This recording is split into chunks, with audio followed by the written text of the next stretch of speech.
Assalamualaikum warahmatullahi wabarakatuh. Perkenalkan, nama saya Milani Humaira dengan NIM D022030, kelas Informatika E. Di sini saya mengambil studi kasus tentang perusahaan ojek online, yaitu Maxim. Di Maja ini adalah salah satu platform terbuka di masyarakat, apalagi para mahasiswa, dan biaya transportasi sangat terjangkau yang menyediakan layanan transportasi berbasis aplikasi ojek online atau Maxim adalah salah satu platform terbuka di bagian Kabupaten Maja dan sekitarnya yang menyediakan layanan transportasi berbasis aplikasi. Mereka memiliki jutaan pengemudi, mitra, dan pengguna di seluruh negeri. Namun dalam pengembang aplikasi dan pengelolaan konten, Maxim terlibat dalam beberapa pelanggaran hak cipta dan melanggar ketentuan Undang-Undang ITE. Undang-Undang Hak Cipta Nomor 28 Tahun 2014, Pasal 15, pengguna tanpa izin dari karya cipta yang dilindungi. Pasal 71, penyebaran konten tanpa izin pemilik hak cipta. Undang-Undang ITE Nomor 19 Tahun 2016, Pasal 26, pelanggaran privasi dan keamanan dan data privasi. Pasal 27, penyebaran informasi elektronik yang melanggar hak cipta. Pasal 31, pelanggaran terhadap integritas dan kerahasiaan data. Baik, di sini analisis untuk ojek online atau Maxim. Bertujuan untuk mengetahui kedudukan hukum perihal pertanggungjawaban antara perusahaan Maxim dan mitra kerjanya, dan terkait belum jelasnya pertanggungjawaban asuransi kecelakaan terhadap pengemudi, yang mana belum adanya peraturan yang secara jelas mengatur tentang kendaraan roda 2 yang dijadikan alat transportasi umum di Indonesia, sehingga menimbulkan banyak pertanyaan di kalangan masyarakat. Penelitian ini menggunakan jenis penelitian library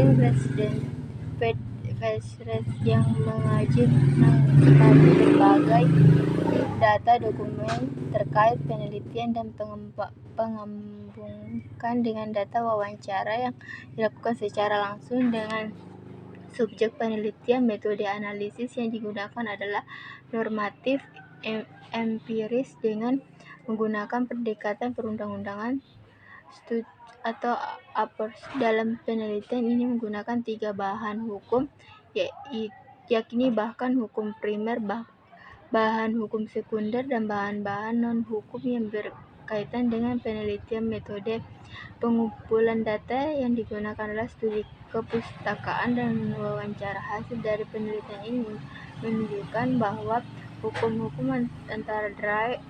antara dengan Maxim di Majena hanya sebatas hukuman mitra kerja sebagai PT Gojek di Indonesia bertanggung jawab dalam hal kecelakaan, tetapi tidak sepenuhnya lepas tanggung jawab terhadap mitra dengan adanya asuransi yang dikelola dan juga protection dan juga pekerjaan sama dengan alien sebagai bentuk perlindungan keselamatan kerja. Dan terkait tentang kendaraan roda 2, yakni dijadikan alat transportasi umum di Majena, hasil wawancara menyediakan dengan PT Jasa Raharja terkait belum adanya peraturan perundang-undangan yang baru, maka ojek online tidak masuk dalam klasifikasi kendaraan bermotor umum mana yang bertanggung jawab asuransi dari negara, hanya jika kecelakaan lalu lintas tersebut melibatkan 2 kendaraan atau lebih, yang mana kecelakaan tunggal tidak menjadi tanggung jawab negara. Tentu sebagai pengemudi ojek online, pemahaman tentang Undang-Undang Informasi dan Transaksi Elektronik Undang-Undang ITE sangat penting dalam praktik profesional. Salah satu aspek relevan adalah bagaimana Undang-Undang ITE mengatur tentang menggunakan media sosial dan platform online, termasuk dalam hal fitur-fitur seperti pelaporan, perlindungan data pribadi, dan dalam praktik profesional sebagai pengemudi ojek online. Pemahaman ini mempengaruhi saya dalam beberapa cara. Pemahaman tentang privasi dan data pribadi. Sebagai pengemudi ojek online, memiliki akses terhadap informasi pribadi penumpang seperti alamat, nomor telepon, dan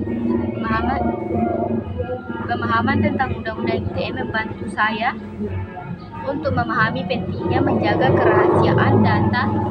Ini menerapkan praktik proaktif dalam melindungi privasi penumpang. Tindakan hukum terhadap pelanggaran online dalam hal komunikasi dan penumpang melalui aplikasi atau platform online. Pemahaman tentang Undang-Undang ITE membantu untuk menghindari melakukan pelanggaran seperti penghinaan atau pencemaran nama baik. Saya sadar bahwa setiap tindakan online saya bisa memiliki konsekuensi hukum, dan saya berkomitmen untuk selalu bertindak dengan etika dan menghormati aturan yang berlaku. Pentingnya edukasi dan komunikasi yang jelas. Sebagai pengemudi ojek online, juga bertanggung jawab untuk memberikan pelayanan yang baik kepada penumpang. Dalam hal ini, pemahaman tentang Undang-Undang ITE membantu saya untuk memberikan edukasi yang tepat kepada penumpang tentang kebijakan dan aturan yang berlaku dan menggunakan layanan ojek online, serta menjelaskan bagaimana data mereka diolah dan disimpan. Dengan memahami dan menerapkan Undang-Undang ITE, praktik profesional sebagai pengemudi ojek online, yakni bahwa saya dapat menjaga integritas, privasi, keamanan penumpang, serta menghindari potensi masalah hukum yang dapat timbul akibat kelalaian atau pelanggaran aturan. Sekian dari refleksi saya tentang ojek online atau Maxim. Assalamualaikum warahmatullahi wabarakatuh.